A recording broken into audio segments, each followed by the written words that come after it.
umat kami yang selesai ibadah pada pulang, lalu yang mau beribadah pada datang. Ya, lalu pada saat itu terjadi ledakan.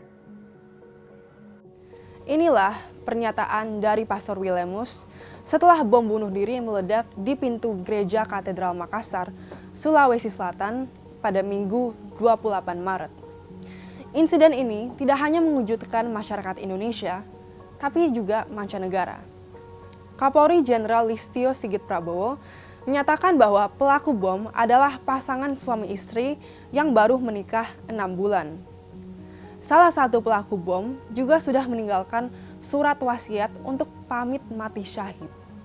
Majelis Ulama Indonesia atau MUI mengutuk keras aksi yang menyebabkan korban jiwa dan membuat ketakutan di tengah masyarakat. Kedua pelaku bom bunuh diri sudah dinyatakan tewas. Sementara 20 anggota security dan jemaat luka-luka akibat serpihan bom.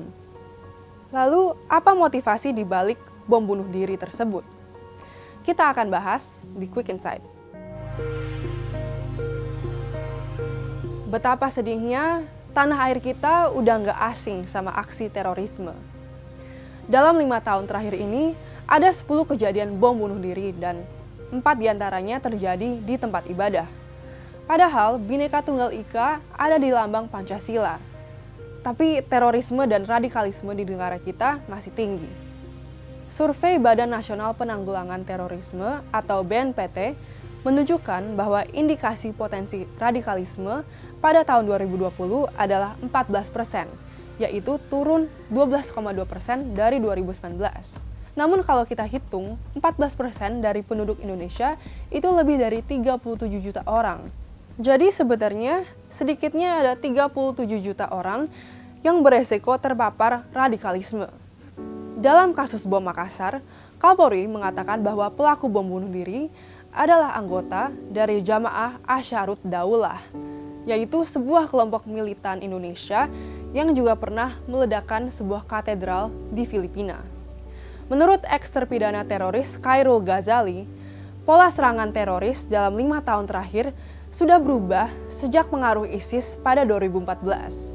Khairul menegaskan, pola ISIS adalah menyerang rumah ibadah dan kantor polisi. Berbeda dengan pola terorisme Al-Qaeda di awal 2000-an. Mereka menargetkan kantor kedutaan besar dan tempat maksiat. Pasca insiden bom bunuh diri di Makassar, aparat keamanan bergerak cepat. Anggota Polda Sulawesi Selatan berjaga di depan Gereja Katedral Makassar. Ratusan TNI Polri juga berpatroli di beberapa gereja di Jakarta untuk memberi rasa aman kepada masyarakat yang beribadah. Dari 28 sampai 29 Maret, Densus 88 Anti Teror Polri juga menggerebek 3 lokasi, yaitu Bima, Nusa Tenggara Barat, kawasan Condet, Jakarta Timur, dan Kabupaten Bekasi, Jawa Barat.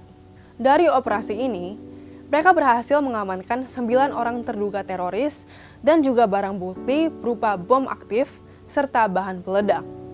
Pada 30 Maret, Densus 88 juga berhasil menangkap 3 terduga teroris di Makassar yang diduga terlibat dengan pengeboman gereja katedral. Pada hari yang sama, Badan Intelijen Negara memperingatkan warga kalau rekrutmen teroris saat ini gencar dilakukan di medsos.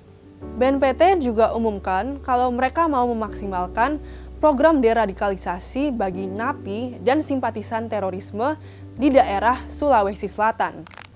Walaupun berbagai lembaga terkait sudah bergerak cepat, sebuah laporan dari The Diplomat pada 2019 menilai bahwa tindakan counter-terrorism di tanah air masih bersifat reaktif dan berjangka pendek.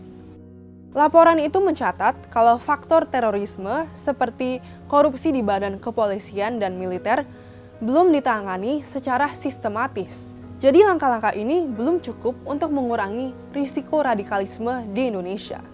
Lalu menurut kamu, bagaimana bentuk antisipasi yang efektif terhadap gerakan terorisme?